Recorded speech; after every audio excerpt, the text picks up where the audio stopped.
কয়েক হাজার বছর আগের কথা। তখন মিশরে কোনো রাজা ছিল না, এমনকি কোনো পিরামিডও ছিল না। মিশরবাসীরা তখন দলবদ্ধ হয়ে বিভিন্ন জায়গায় বসবাস করত। সে সময় একটা দলের প্রধান ছিল যার নাম ছিল মেমন। সে বিভিন্ন দলের সাথে যুদ্ধ করে তার পরিস্থিতি বিস্তার করে ফেলে, আর সে এক এক করে সেখানকার সব জায়গাগুলো নিজের দখলে আনতে শুরু করে। আসলে সে পুরো মিশরের রাজা হতে চায়। তবে সবচেয়ে আশ্চর্যকর বিষয় হলো সে এখন পর্যন্ত যতগুলো যুদ্ধে অংশগ্রহণ করেছে সবগুলোতেই সে জয়ী হয়েছে। আর এসব যুদ্ধে জয়ী হওয়ার কারণ ছিল কৃষ্ণান্ডা। কৃষ্ণান্ডা একজন ছিল রাজকন্যা, তার ভেতরে অদ্ভুত জাদুবিদ্যা ছিল। এমনকি সে ভবিষ্যৎবাণী বলে দিতে পারতো। তাই সে আগে থেকেই মেমনকে বলে দিতে পারতো যে যুদ্ধে কি হতে চলছে, আর মেমন ও কৃষ্ণান্ডার ভবিষ্যৎবাণী অনুযায়ী যুদ্ধের জন্য প্রস্তুতি নিত। আর এই কারণে সে যুদ্ধে কখনো হারতো না। এরপর একটি দলকে দেখানো হয় যেখানে অল্প কিছু লোক আছে, তারা নিজেদের মধ্যে জীবন কাটাতো, মানে স্বাধীন ছিল। মেমন এদেরও সাথে যুদ্ধ করতে চায়, কিন্তু ওই দল মেমনের সাথে যুদ্ধ করতে চায় না, কারণ তারা সকলে ভালো করে জানে মেমন প্রতিটা যুদ্ধে কিভাবে জিতে যায় আর এর পেছনে কি রহস্য লুকিয়ে আছে। তারা এটা ভালোভাবে বুঝে গিয়েছিল, তারা যতই চেষ্টা করুক না কেন কোনোভাবেই তারা মেমনের সাথে যুদ্ধে জিতে পারবে না, কারণ মেমন আগে থেকেই বুঝে যাবে যুদ্ধে আসলে কি হতে চলছে। অন্যদিকে সেই দলের লোকজন মেমনের সাথে যুদ্ধ করতে না চাইলেও তাদের দলের প্রধান তার সাথে যুদ্ধ করতে চায়। এর জন্য তিনি তাদের এলাকায় 3জন ভয়ঙ্কর কিলারকে ডাকতে পাঠায়, যেন সেই কিলাররা রাজকন্যাকে খুন করতে পারে। এই দলের সর্দারের নাম ছিল ফ্রেন্ডেস। তিনি ভালো করেই জানে কৃষ্ণান্ডা যতদিন বেঁচে থাকবে ততদিন তাদেরকে যুদ্ধে জেতা সম্ভব হবে না। তাই সেই কৃষ্ণান্ডাকে মারার সিদ্ধান্ত নেয়। সেই 3জন কিলারকে ডেকে পাঠানো হয়েছিল, তাদের মধ্যে মেসেউস ছিল সব থেকে বেশি শক্তিশালী। এরপর সর্দার ফ্রেন্ডেস মেসেউসকে বলে, তোমার কাজ হলো কৃষ্ণান্ডাকে মেরে ফেলা। আর এই কাজের জন্য ফ্রেন্ডেস তাকে অনেকগুলো দামি রত্ন উপহার দেয়। কিন্তু তাদের এই কাজের জন্য ফ্রেন্ডেসের ছেলে মোটেও খুশি ছিল না, কারণ সে চায় সবাই যেন মেমনের সাথে হাত মিলায়। এরপরের দিন মেসেস তার ভাই ও তার সঙ্গীদেরকে নিয়ে মেমনের তাঁবুতে গিয়ে পৌঁছায়। তারা ওই তাঁবুতে গিয়ে কৃষ্ণান্ডাকে খুঁজতে শুরু করে, কিন্তু তারা কৃষ্ণান্ডাকে খুঁজে পাওয়ার আগে মেমনের সৈন্যরা তাদের উপর আক্রমণ করে। এই আক্রমণে মেসেজের সঙ্গীরা মারা যায়, আর তার ভাইকে মেমনের সঙ্গীরা বন্দী করে ফেলে। অন্যদিকে মেসেজ কোনো রকম ভাবে কৃষ্ণান্ডার তাঁবুর ভেতরে ঢুকে পড়ে। সে যখন কৃষ্ণান্ডার দিকে তীর মারতে যাবে ঠিক তখনই মেমনের সঙ্গীরা সেখানে চলে আসে, আর তারা মেসেজকে বন্দি করে সোজা রাজা মেমনের কাছে নিয়ে যায়।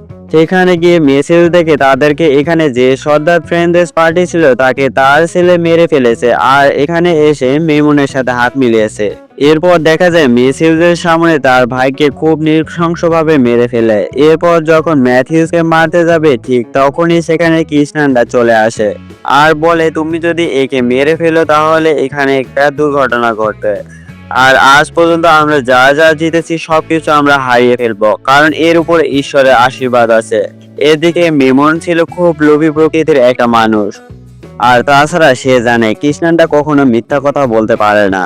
তাই সে বাধ্য হয়ে সিদ্ধান্ত নেয় সে ম্যাথিউসকে নিজের হাতে মারবে না। এরপর দেখা যায় মেমনের সৈন্যরা ম্যাথিউসকে এবং অন্য আরেকটি চোরকে নিয়ে মাটিতে গর্ত করে তাদের পুরো শরীরটা মাটির নিচে রেখে শুধু মাথাটা বাইরে বের করে রাখে। তাদেরকে যেখানে পুঁতে রাখা হয়েছিল সেখানে অনেকগুলো লাল রঙের মাংসাশী পিঁপড়া ছিল। এই পিঁপড়াগুলো মানুষের মাংস খেয়ে তাদের শরীরকে কঙ্কাল বানিয়ে দিত।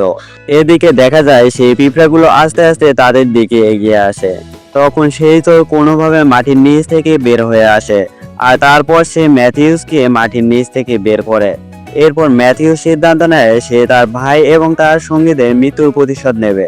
অন্যদিকে দেখা যায় মিমন অন্যান্য রাজ্যগুলোর সাথে যুদ্ধ করার জন্য প্রস্তুতি নিচ্ছে, কিন্তু এবারও কৃষ্ণান্ডা তাকে নিষেধ করে। কৃষ্ণান্ডা তাকে বলে, যুদ্ধ করে আমরা কখনোই কোনো শান্তি আনতে পারবো না, তাই তুমি আর যুদ্ধ করো না। তখন মেমন তাকে বলে, আমি পুরো মিশরের রাজা হতে চাই, আর রাজা হয়ে গেলে আমি তোমাকে বিয়ে করব। কৃষ্ণান্ডা মেমনকে বলে, আপনি তো জানেন আমি যদি কোনো পুরুষের সাথে রাত কাটাই তাহলে আমার এই ভবিষ্যৎ দেখা শক্তিটি হারিয়ে ফেলবো। এই কথা শুনে মেমন কৃষ্ণান্ডাকে বলে, একবার যদি আমি পুরো মিশর দখল করতে পারি তাহলে তোমার এই শক্তি আর কোনো দরকার হবে না। অন্যদিকে দেখা যায় ম্যাথিউস আবারও মেমনের রাজ্যে ঢোকার জন্য বের হয়।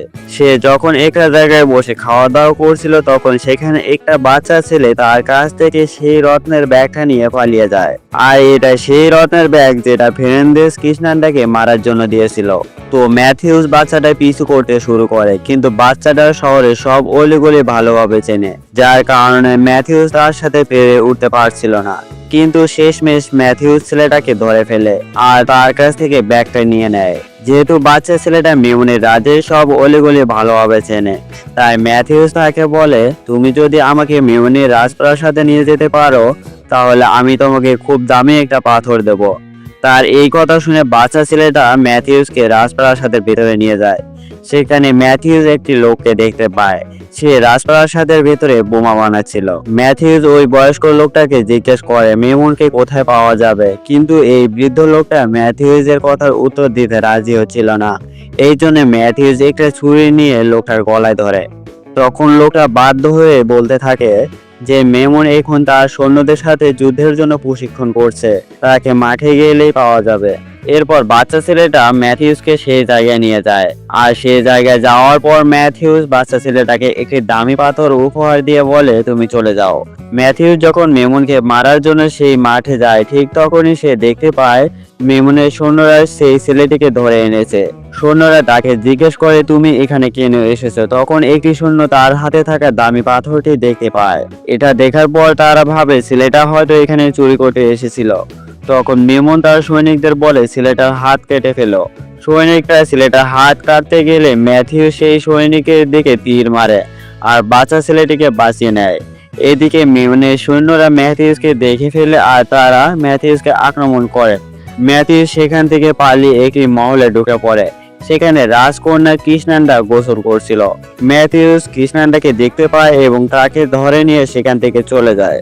ম্যাথিউস জানতো সে যদি কৃষ্ণান্ডাকে তুলে নিয়ে যায় তাহলে মেমন অবশ্যই তাকে উদ্ধার করার জন্য আসবে, আর তখন সেই সুযোগে মেমনকে মেরে ফেলবে। এরপর সেই কৃষ্ণান্ডাকেও মেরে ফেলবে।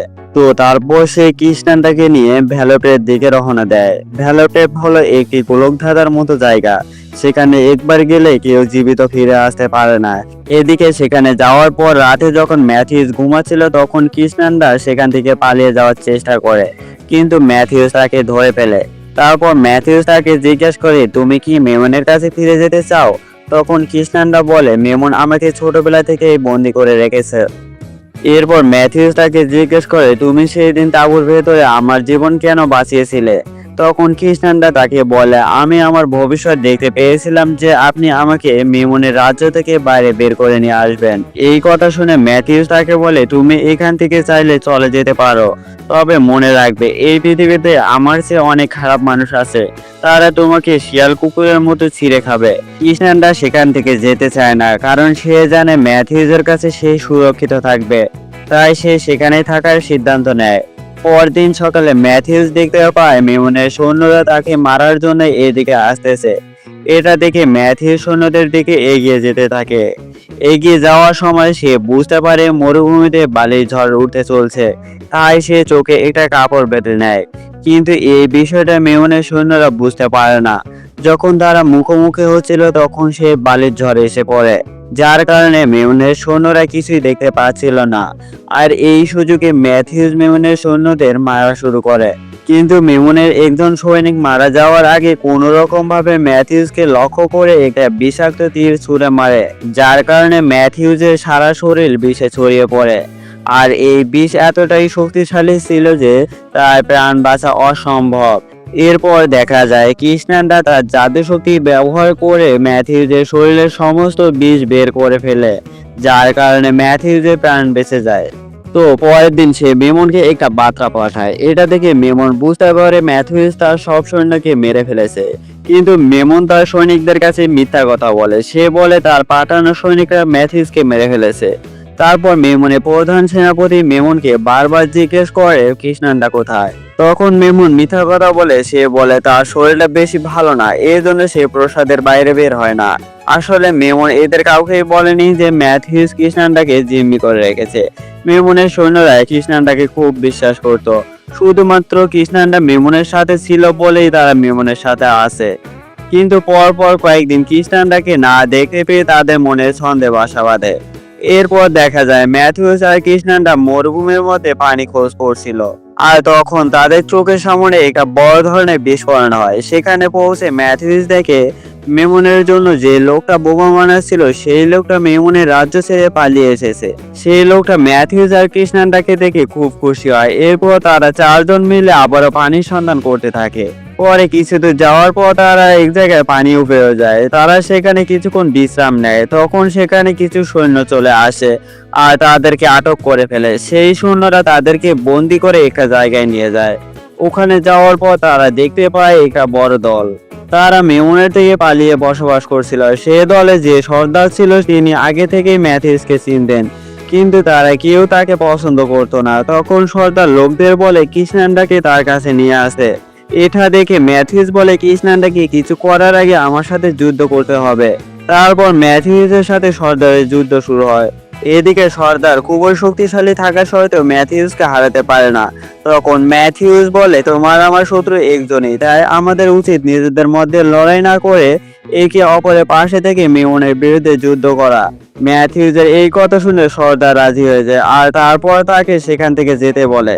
তারপর দেখতে পায় কৃষ্ণান্ডা একটা ভবিষ্যৎ দেখতে পায় যে মেমনের সৈন্যরা এই গ্রামটা জ্বালিয়ে পুড়ে ছারখার করে দিয়েছে। এই সব দেখে কৃষ্ণান্ডা ম্যাথিউসের কাছে যায় আর তারপর তাকে এই ব্যাপারে সবকিছু খুলে বলে। তখন ম্যাথিউস বলে তুমি দেখো মেমন আমাদের হাতে মরবে। তখন কৃষ্ণান্ডা আরো একটি ভবিষ্যৎ দেখতে পায়। সে দেখে মেমনের সৈন্যরা ম্যাথিউসকে তীর মেরেছে আর তখনই ম্যাথিউস তার জীবনের শেষ নিঃশ্বাস নিতে শুরু করে দেয়। এই ভবিষ্যৎ দেখার পরই সেটা ম্যাথিউসকে জানিয়ে দেয়। ম্যাথিউস বলে তুমি চিন্তা করো না, এমন কিছুই হবে না। এরপর দেখা যায় ম্যাথিউস আর কৃষ্ণান্ডা দুজনদের খুব কাছাকাছি চলে যায় আর তারা একসঙ্গে একই রাত কাটায়। এরপর দেখা যায় কৃষ্ণান্ডা ম্যাথিউসকে কিছু না জানিয়ে মেমনের প্রাসাদের দিকে চলে যায়, কারণ সে চায় না তার জন্য এই নিষ্পাপ মানুষগুলোর প্রাণ যাক।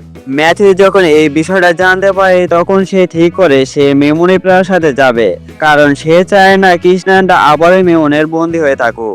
এদিকে ম্যাথিউস যখন যাওয়ার উদ্দেশ্যে রওনা হবে ঠিক তখনই সেই সর্দার তাকে বলে দাঁড়াও, আমিও তোমার সাথে যাব। এদিকে দেখা যায় মেমনের সৈনিকরা কৃষ্ণান্ডার ব্যাপারে জিজ্ঞেস করে, কিন্তু মেমন কোনো উত্তর দিতে পারছে না। তখন সেখানে কৃষ্ণান্ডা এসে উপস্থিত হয় আর বলে আগামী দিনের যুদ্ধে আমরা নিশ্চয়ই জিতবো, শত্রু নিজেই এখানে আসবে। তখন সবাই কৃষ্ণান্ডাকে দেখতে পেয়ে অনেক খুশি হয়ে যায়, কিন্তু দেখা যায় মেমন এবার আর কৃষ্ণান্ডার কথায় বিশ্বাস করতে পারে না, কারণ সে ধরে নিয়েছে কৃষ্ণান্ডা হয়তো তার শক্তি হারিয়ে ফেলেছে।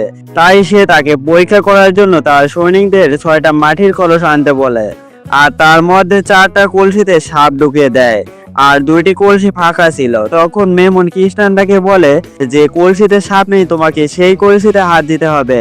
অন্যদিকে দেখা যায় ম্যাথিউস আর সেই সর্দার এবং তার পুরো দল রাতের অন্ধকারে প্রাসাদের মধ্যে ঢুকে পড়ে।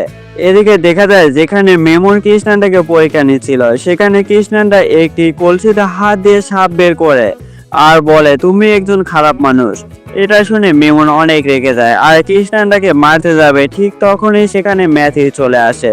তখন তাদের দুজনের মধ্যে একটা ভয়ঙ্কর লড়াই হয়। তখন সেখানে একজন সৈনিক এসে ম্যাথিউসকে তীর মারার জন্য প্রস্তুত হয়, যেটা কৃষ্ণান্ডা ভবিষ্যৎবাণীতে দেখেছিল। কৃষ্ণান্ডা সৈনিকে তীর মারা দেখে কৃষ্ণান্ডা ছুটে গিয়ে সেই তীর আর ম্যাথিউসের মাঝখানে এসে দাঁড়ায়, কিন্তু ম্যাথিউস তাকে ঘুরিয়ে দেয়, ফলে তীরটা তার পিঠে গিয়ে লাগে। এরপর ম্যাথিউস সেখানে পড়ে থাকা একটি ধনুক তুলে নেয় আর তার পিঠে আটকে থাকা তীরটি নিয়ে মেমনের দিকে ছুড়ে দেয়। মেমন তীরটা আটকানোর চেষ্টা করে, কিন্তু তীরের গতি এতটাই ছিল যে সেটাকে আটকাতে পারে না আর তীরটা তার পেটে গিয়ে লাগে আর সে নিচে পড়ে যায়। ওই আগুনের মধ্যে পড়ে মেমন একেবারে পুড়ে ছাই হয়ে যায়। মেমনের মৃত্যুর পর ম্যাথিউসকে সবাই ওই রাজ্যের রাজা বলে মেনে নেয়।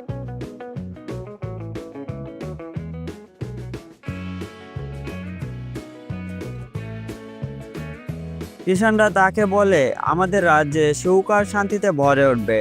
তখন ম্যাথিউস জিজ্ঞেস করে আমি শুনেছি তুমি আমার সাথে রাত কাটানোর ফলে তোমার সব শক্তি হারিয়ে ফেলেছো।